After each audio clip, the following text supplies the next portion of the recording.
मैं बेंगलोर से आया हूँ। मैं जानना चाहता हूँ कि नाम में रुचि होने के लिए नाम जप ही करना है या कोई अन्य साधन भी है?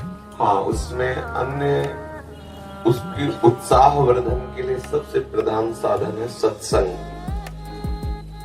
साधन को हरि भजन है, कहे सत्संग सहाय। जैसे हमें किसी मार्ग में चलना होता है तो पहले मार्ग बताने वाला हमें चाहिए। जहां हमें चलना है हमें उसकी जानकारी के साथ हमें उत्साह वर्धन करने वाला चाहिए। फिर हमें चलने के लिए सामर्थ्य चाहिए। सत्संग हमें उत्साह वर्धन कराता है। सत्संग हमें भगवान के अद्भुत अद्भुत करुणा में लीला चरित्रों का ज्ञान कराता है। साधु समागम से हमारे हृदय में भगवान नाम रूपी धन के प्रति महत्व बुद्धि होती है। पहला सबसे सावधानी की आवश्यकता है कि कुसंग त्याग करके सत्संग करें। दूसरी सावधानी की आवश्यकता है भोजन। अगर आप यहाँ सत्संग के और गंदे विचार वालों का संग किया, अभिमानी जनों का संग किया, तो इसका रंग नहीं चढ़ेगा, क्योंकि बहुत जन्मों से हम उसी कुसंग में पड़े रहे। अगर कुसंग ना होता तो हमारे हृदय में भगवत प्रीति उदय हो गई होती। ये पहचान है, कुसंग की पहचान है। नाना प्रकार की दुर्वासनाएं, शरीर भोग आदि के लिए हमारे हृदय में लालसा होना, वो है। इसका मतलब बहुत समय से कुसंग होता रहा है। अब कुसंग के संस्कार अधिक होने के कारण सत्संग के संस्कार जब अंदर जाएंगे तो कुसंग को भगाने की चेष्टा करेंगे। और कहीं कुसंग मिल गया तो कुसंग के संस्कार और पुष्ट हो जाएंगे। एक संसार दुष्ट की संगति, ताहू में तुम पुष्ट करावो।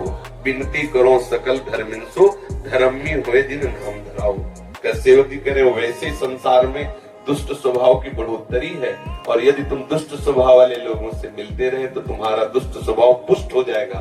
फिर आप दीक्षा लेने के बाद भी प्रेम रस का अनुभव नहीं कर पाएंगे। तो हमारा संग पहले ठीक हो, कुसंग का त्याग करके सत्संग करे। और फिर दूसरी बात, आहार शुद्ध हो। आहार शुद्धि सत्य शुद्धि, अर्थात हमारा आहार शुद्ध हुआ तो हमारा मन शुद्ध हो।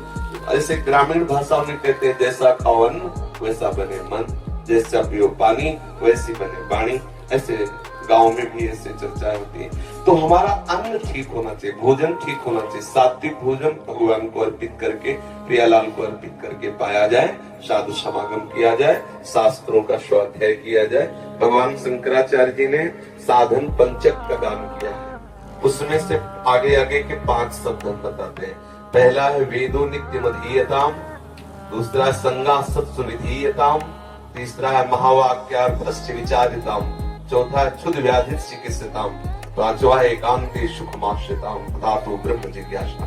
पहले का तात्पर्य है कि जो भगवत प्राप्ति करना चाहता है उसे शास्त्रों का स्वाध्याय अनिवार्य। यदि पढ़ा लिखा नहीं है, जहाँ शास्त्रों का गान होता है वहाँ सुनना चाहिए। श्रवण से भी पठन का लाभ प्राप्त हो जाता है। श्रवण और पठन का एक ही फल है। हरिवंश महाप्रभु ने कहा, श्रवण सुनत प्रापक रति राधा पद अम्बुज सुकुमार। यदि हम प्रियालाल की चर्चा सुनते रहे, वाणी सुनते रहे, तो हमें प्रियालाल के चरणों में प्रेम हो जाए। वेदो नित्य मधीयताम, शास्त्रों का हम नित्य स्वाध्याय करें या श्रवण करें।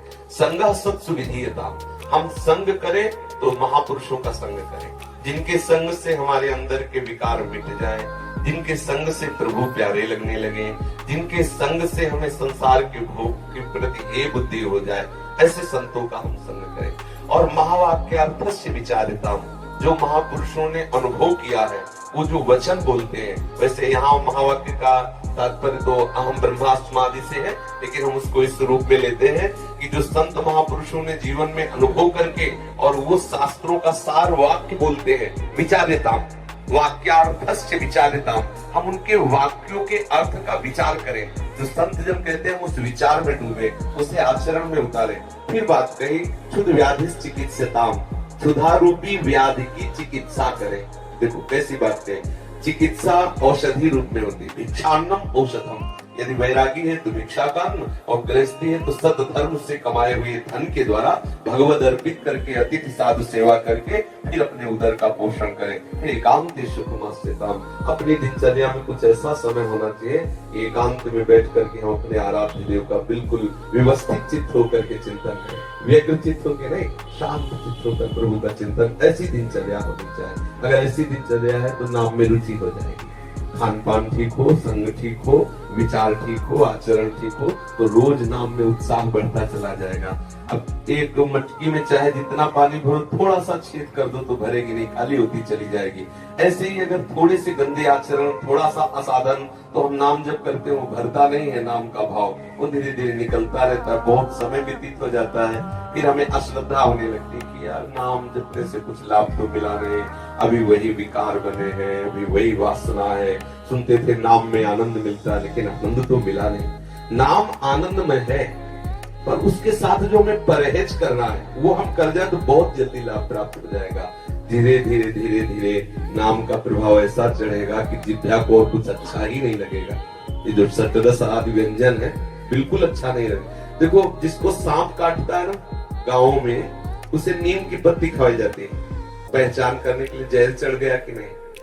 पूछा जाता है कैसा लगा, उसने कहा कड़वी, तो बोले सांप जहरीला नहीं था क्योंकि जहर नहीं चढ़ा। और अगर उसने बोला कि नीम की पत्ती मीठी, तो बोले बस सांप का जहर चढ़ गया। संसार कैसा, दुख खा ले हम, बोले नहीं मुझे सुखमय लग रहा, बोले जहर चढ़ गया। ये काल रूपी सर्प का जहर चढ़ गया, क्योंकि विषय मुझे जो दुख देने वाले वो सुखमय लग रहे हैं। अब झाड़ने फूकने वाले अपना मंत्र शुरू कर देते हैं। संत महात्मा है झाड़ने फूकने वाले, उपदेश दे के मंत्र दे करके उसके विष को उतारते हैं, और जब तक वो विष नहीं उतरता तब तक उसे नीम मीठी लगती है। जब तक तुम्हें संसार के भोग अच्छे लग रहे हैं, तो समझ लो अभी जहर उतर नहीं रहा है। बराबर मंत्र जाप करते रहो, बराबर सत्संग करते रहो, और जहां जहर उतरा तो राधा नाम सुधा रसम रसी तुम जिह्वास्त में पियो। आंखों से आंसू आएंगे, जिह्वा से नाम निकलेगा, रोम रोम खड़ा हो जाएगा। ऐसा नाम महासुखमय है, पर हम अभ्यास करते रहे। जिन संतों को स्वाद मिला नाच नाच करके जगत को पावन कर दिया, हरि यश गा करके। नाम जापक को चाहिए कि भोजन और संग दो पर दृष्टि रखे। भले उपवास करना पड़े, अशुद्ध अपवित्र जिसे हम जानते नहीं, जिसके चरित्र को हम नहीं जानते, उसके हाथ का ना पावे। पता नहीं कौन से आचरण करके कैसा लाया है भोजन, वो हमारी बुद्धि को कैसा प्रभावित कर दे। ये अगर दो बात ध्यान नहीं, संग और भोजन, तो हमारा भोजन बढ़ता चला है।